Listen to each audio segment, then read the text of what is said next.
We held a fishing derby to recruit Cub Scouts, and it cost us less than $100. Here's how we did it.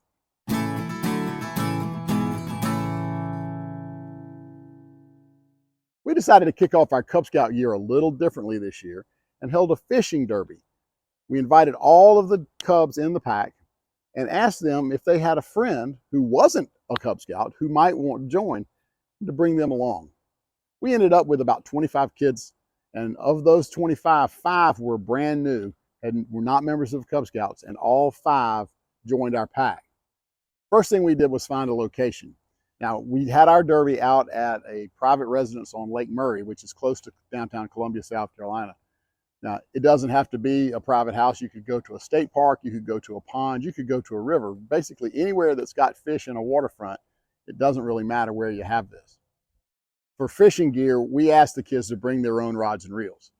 But we also went to the South Carolina Department of Natural Resources. They've got a loaner program for rods and reels for youth fishing education. They provided us with rods, reels, and tackle, the hooks and bobbers and everything, free of charge. They also gave us some great literature to hand out to all the kids, the books on fishing and charts and posters and things like that. Cannot say enough about how helpful DNR was in this whole process.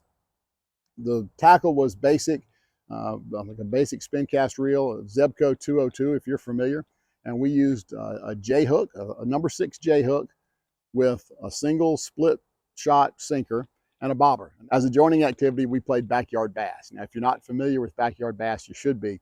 You can find it on Amazon.com. Basically, they're large plastic fish that have a slot, and the kids have an opportunity to practice casting with a weight that's shaped like a fish. So they cast the weight out there and they reel it in and they try to catch these fish. Now, what they don't realize is that they're learning to use the equipment at the same time without hooks flying everywhere. And it's a fantastic way for kids to come in, to come out. They can throw a couple of times and hand the rod off to somebody new and give them an opportunity. I also contacted the University of South Carolina bass fishing team, and they were great. They came out with one of their fishing boats all lettered up and logoed up. They were in their fishing jerseys, and the kids loved being able to climb on the boat and to ask the questions, and they treated these kids like heroes. The members of the bass fishing team were also on hand to help bait hooks and figure out tangles and things like that during the fishing process. Promoting this event was pretty straightforward and inexpensive. We used a flyer. I used the free version of Canva to make a flyer that we then emailed to our existing pack email list. We promoted it through our charter organization. We also went to the first scout meeting of the year, the first Cub Scout meeting, and promoted it there. That was actually very helpful because people could ask questions. And we directed everybody to an Eventbrite site to register. And the reason was not necessarily to buy a ticket. The Eventbrite is free, but we wanted to kind of get an idea of how many people to expect. All of that was free. All of that promotion was free. Once everybody had arrived and we had a brief safety meeting, we got them, put rods in their hands and got them on the water ready to go. We fished for about 90 minutes, which was really about the right amount of time. Every time somebody caught a fish, we made a big deal of it, took pictures, and everybody was all smiles. We had 2 small prizes, one for the most fish caught, one for the largest fish caught. They were small tackle boxes that I bought at a closeout at Academy Sports for under $10 each. The last 15 or 20 minutes, the Department of Natural Resources, SCDNR, showed up in their boat, and they came flying into the cove with the boat, with the lights on and the sirens blaring. The kids absolutely loved it. They had an opportunity to go down and talk to the game wardens. The game wardens talked to them about safety on the water, about wearing life jackets, about the game laws and how to obey the laws, and let them climb all over the boat. And it was just a fantastic experience. I cannot say enough again about South Carolina DNR, about how helpful they were in putting this event together. All told, we had under $100 in total cost in this event. The biggest chunk of that was bait.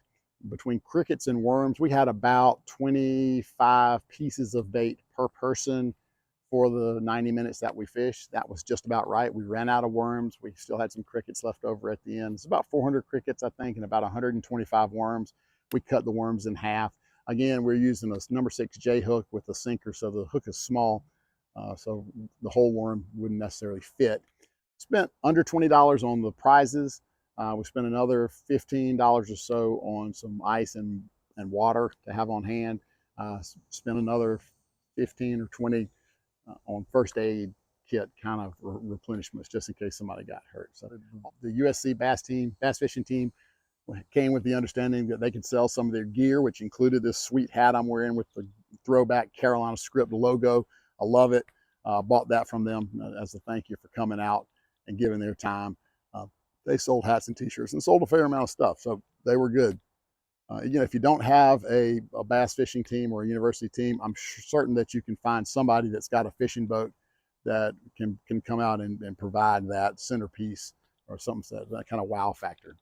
We had music playing, we had cornhole set up, and basically just a festive atmosphere for these kids to come out and fish and have a great time. So it was a wonderful event. If you've got any questions at all about how to have this event, I would encourage you to seek out in your council and find out whether they've got a certified angling instructor or a CAI.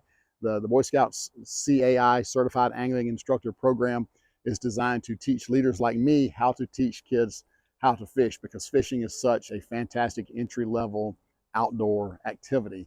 It's good for Cub Scouts and Boy Scouts, and then something they can take into their adult life as well. If you don't have a CAI program or a CAI in your council, feel free to reach out to me in the comments below. I'll help you any way that I can and try to put you in contact with the right people to help you have a fishing derby or a fishing recruitment event that'll help you build your pack or your troop numbers. Thanks so much for tuning in. Have a great one.